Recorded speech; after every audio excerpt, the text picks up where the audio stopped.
하나님의 말씀은 사도행전 15장 6절입니다. 사도행전 15장 6절에서 11절입니다. 다 찾으셨으면 합독하겠습니다. 시작. 사도와 장로들이 이 일을 의논하러 모여 많은 변론이 있은 후에 베드로가 일어나 말하되, 형제들아, 너희도 알거니와 하나님이 이방인들로 내 입에서 복음의 말씀을 들어 믿게 하시려고 오래전부터 너희 가운데서 나를 택하시고 또 마음을 아시는 하나님이 우리에게 같이 그들에게도 성령을 주어 증언하시고 믿음으로 그들의 마음을 깨끗이 하사 그들이나 우리나 차별하지 아니하셨느니라. 그런데 지금 너희가 어찌하여 하나님을 시험하여 우리의 조상과 우리도 능히 매지 못하던 멍에를 제자들의 목에 두려느냐. 그러나 우리는 그들의 우리와 동일하게 주 예수의 은혜로 구원받은 줄을 믿노라 하니라. 아멘. 우리가 늘 착각하는 것이 말씀을 전하는 자도 그렇고 듣는 자도 그렇고 항상 나는 아니라는 생각을 늘 하게 됩니다. 나는 아니라. 그러니까 말씀을 들으면서 그게 꼭 나돼야 되는데 사실 말씀 듣고 찔리는 게 정답이에요. 안 찔리는 게 이상한 거지. 찔려야 회개가 있고 회개가 있어야 주님의 은혜와 구원이 있는데 우리는 늘 우리의 생각에는 나는 아니라는 생각들. 제가 계속해서 우리가 율법주의에 빠져 있다라고 말씀을 드릴 때 그건 우리예요. 우리. 나는 아닌 게 아니라 우린 누구도 율법주의에서 벗어난 자가 하나도 없습니다. 그래서 더 하나님 앞에 매달려야 하고 붙들려야 합니다. 그 율법주의가 나도 죽이고 내 형제도 죽입니다. 그래서 늘 깨어 있어야 하고 지금 우리가 읽은 이 본문 지금 어제부터의 내용들이 다 이 율법주의 때문에 일어나는 사건들입니다. 베드로 이제 사도와 장로들이 이 일을 의논하러 모였다 그랬죠.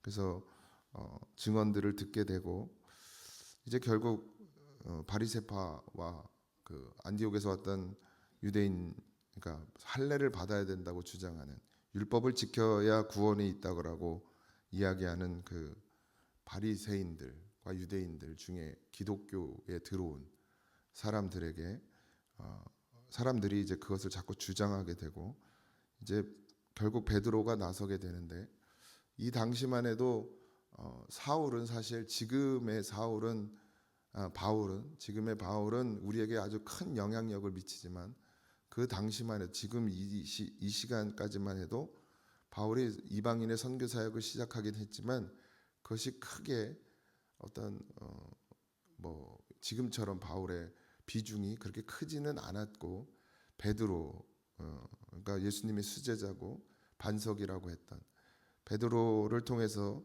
주님의 교회가 세워질 것이라고 했던 그 주님의 말씀 때문에 베드로의 권위는 지금 예수님 다음이라고 해야 되나요?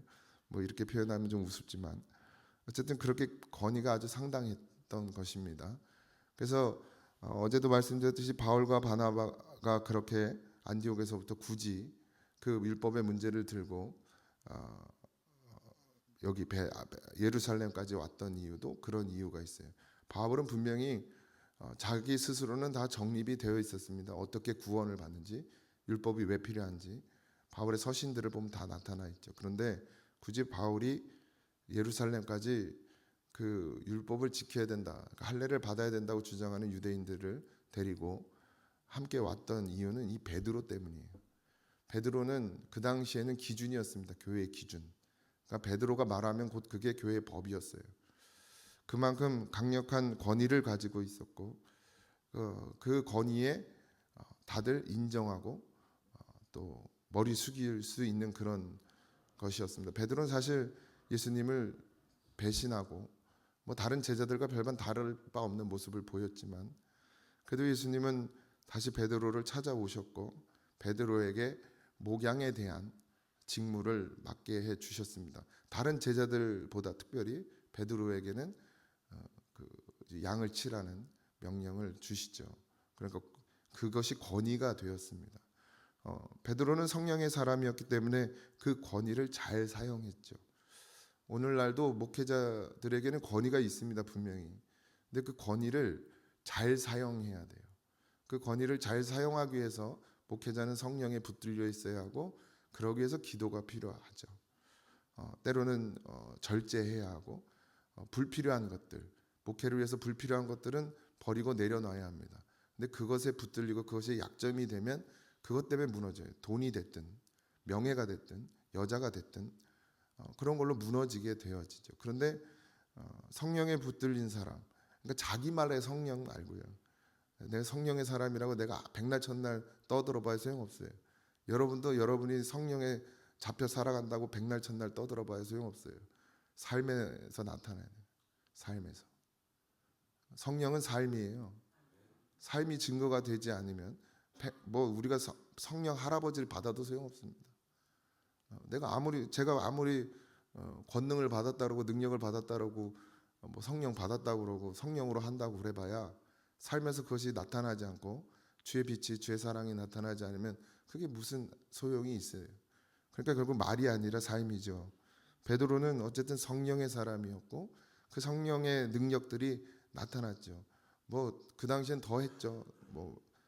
안진뱅이를 고치기도 하고 죽은 자를 살리기도 하는 이런 역사들이 또 강력하게 일어났으니까 더욱더 그들에게 베드로는 정말 예수님이 이 땅에 교회를 세우기 위해서 세운 반석이구나라는 것이 그들에게 인정되었던 것입니다. 그러나 여러분들 그런 눈에 보여지는 성령의 역사만으로 모든 것을 쫓아가시면 안 되고 반드시 하나님이 주시는 은혜의 성령이 있습니다. 그것은 사랑이죠.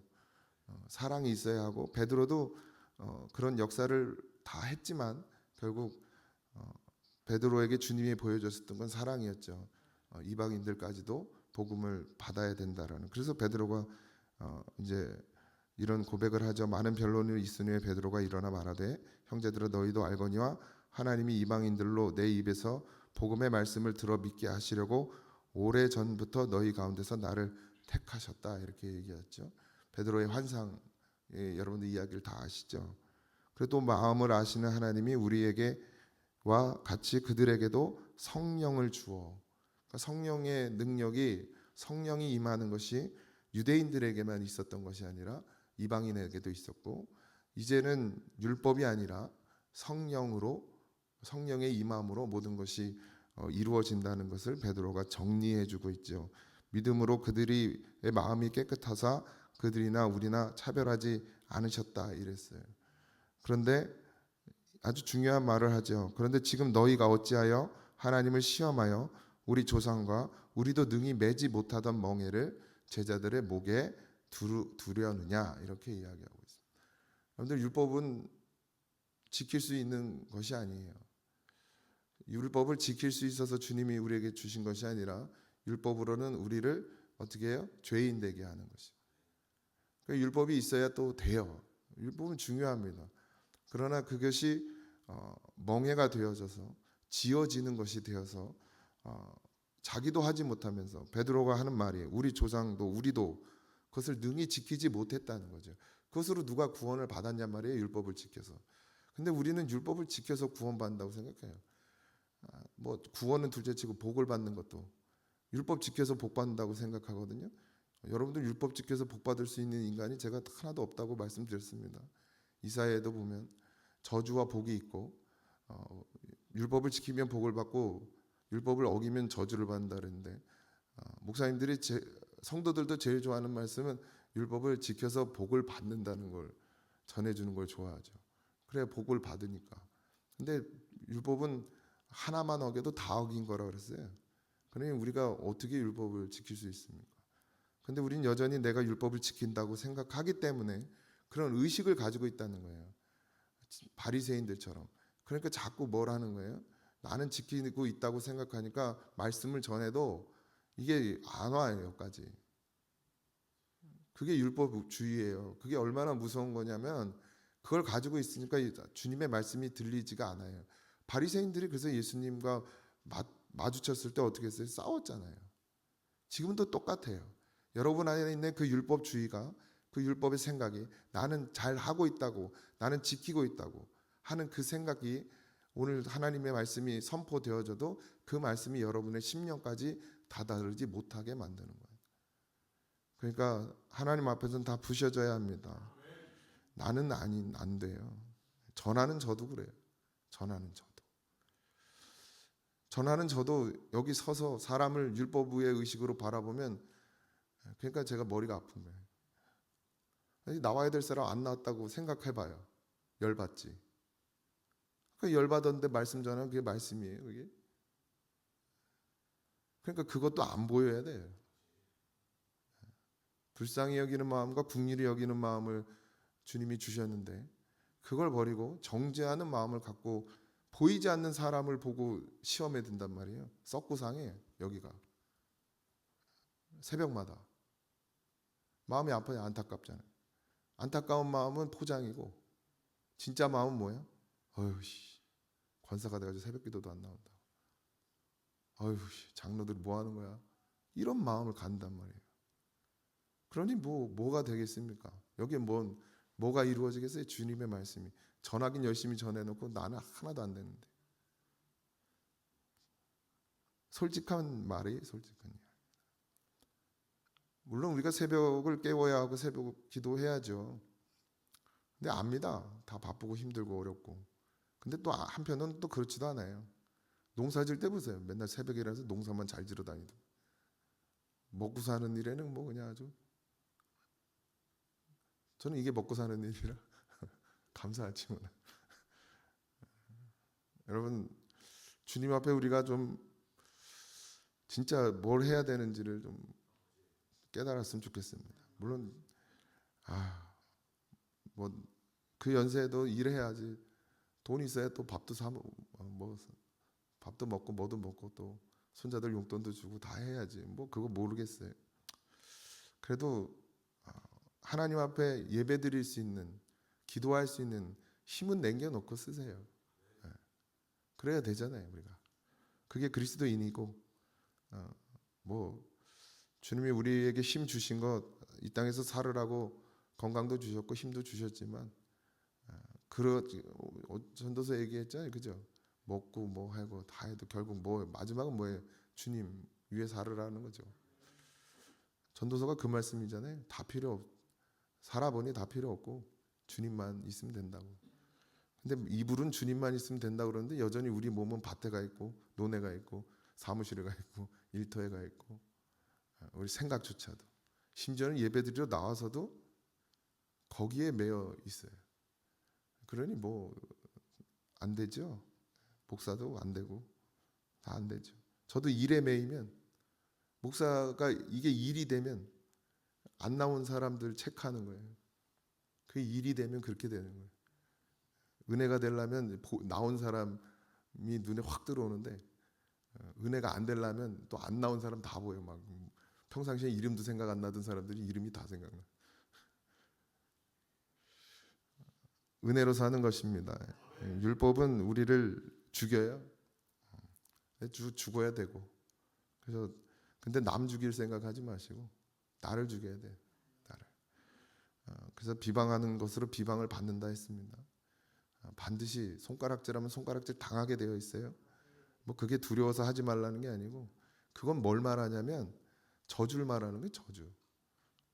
내가 누군가에게 지옥을 말하면 나도 다시 지옥을 받게 되는 거예요. 그러니까 깨어 있으셔야 합니다.